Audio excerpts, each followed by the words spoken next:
Let's go ahead and look at scaffolding. One of the things you will realize with scaffolding is that a lot of work that we had to do prior, which for instance in a text we had to add the text direction, you will see that all of that goes away and we gain many other things as well. So what I'm going to do to make it so that it's easier for all of us to learn as well as not having to create new projects each time. What I'm going to do is in our main here, I'll keep the way it is as this, and we're going to change the class or the view that we're passing here. Meaning at this point here, we notice that we put this home.dart in a different folder or package, UI. Go here, okay? So we're going to use home.dart or create many other UI views as needed. That way we have everything in one place. That may change in the future, but for now, this is what we're going to be doing.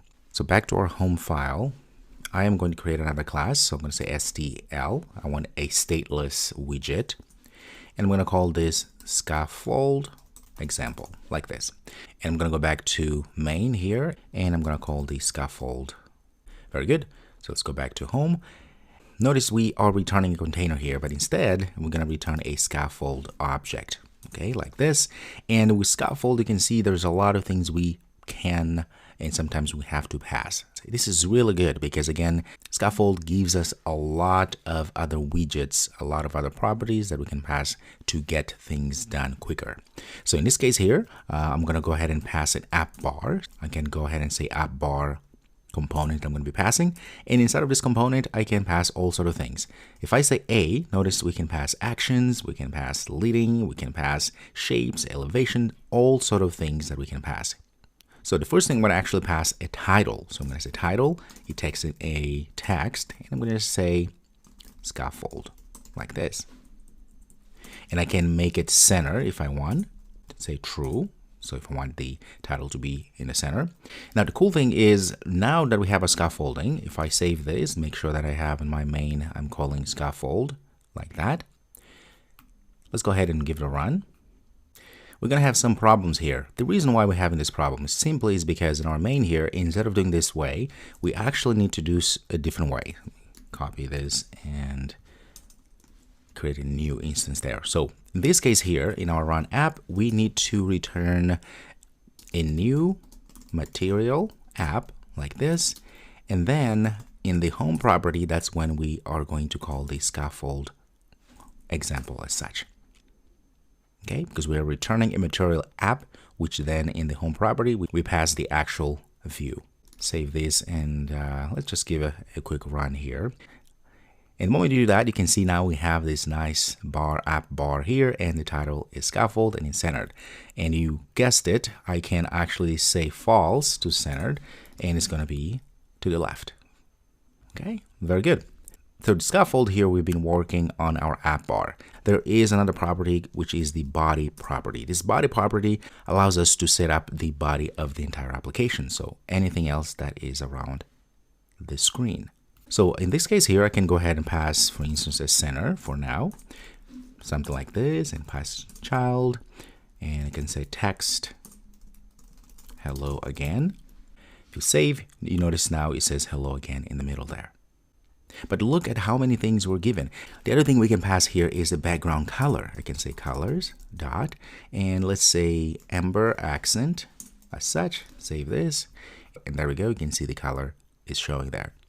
If I want, I can go and get a shade, right, of each of these colors. So I can make it really high, shade of that, it goes back to that.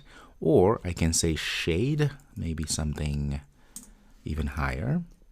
You can see it gives us a higher tone. We are able to do all these things because we are inside of a scaffold, which gives us the app bar, and then we can add all sort of things into our app bar. Inside of our app bar, the other thing we can add to our app bar is we can add some sort of actions or buttons that we want to have users click and do sort of thing. That can easily be done by saying actions, and you can see right away actions here expects a list of widgets. We know this because we have these square brackets there, and it says here list of widgets. Okay, so that means if I hit enter there, then I can add all sort of things here. I could add text if I wanted to, but the cool thing about Flutter is that it gives us all of these tools, all of these widgets for free, meaning we don't have to do a lot of work to get them. Here's an example. I can actually invoke an icon button as such, and I can pass all sort of things. Look at this icon button here. I can go and give it size, I can give it padding, so it is a generic widget. Most importantly here, I can pass an actual icon that I want to show. So here I can pass the icon object, which wants me to actually pass the icons, and I can go and invoke any of these icons that come pre-populated for us. So let's give the email there. Okay, and on pressed, this allows us to say, okay, when the button is pressed, when this icon is pressed, what is it that we want to happen? In this case here, I'm going to pass an empty function that will just debug print something for us. Let's say email tapped. Save this. And while you can see, we have our icon email there. The cool thing is when you tap on this, you can see that there is this propagation of action that happens there. If I hold, very nice propagation and round shadow happening there. And because I've been clicking on that, I should see in our run that it says email tapped because it invoked the onPressed property, which we pass in debug print. Okay, all of this was given us for free. I can put as many icons as I want. I can come down here because it's an array list. I can say again, icon button. Like this, give another icon. How about alarms? And on press here, I'm going to go ahead and pass something else. In this case here, I can actually pass a function or method that I create. So I'm going to go still inside of our class here. I'm going to create a private method here. I'm going to say underscore tap button like this. And in this case here, I'm going to just say debug print. I'm going to say tapped button, something like this. And now that we have this tap button here, I'm going to copy that. And here, I'm going to just go ahead and pass it as such. And notice here, all I have to do is just pass the name of our function. Okay, I don't have to put the parentheses. Let's save this and go back here. Notice I have the new button. If you click on that, go back here, you should see that it says tapped button because I have tapped on this access alarm. Very good. You can see it's really easy to get things done using Scaffold. And Scaffold is what we're going to be using from now on. And you should always use it because as you see, it's easy to use and there are so many things we can do. It brings or gives us a lot of other tools that otherwise we'll have to work harder to have access to. You notice also to the left here, we have these icons that are showing. So whenever you create an icon button or you use an icon, it gives us here to the left so that we know exactly what icons we're using. It's very handy. It's just a visual cue for us developers.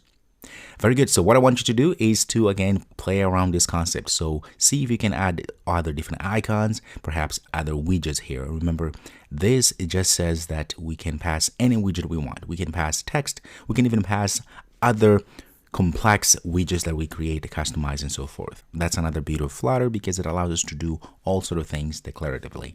Very good. I'll see you next.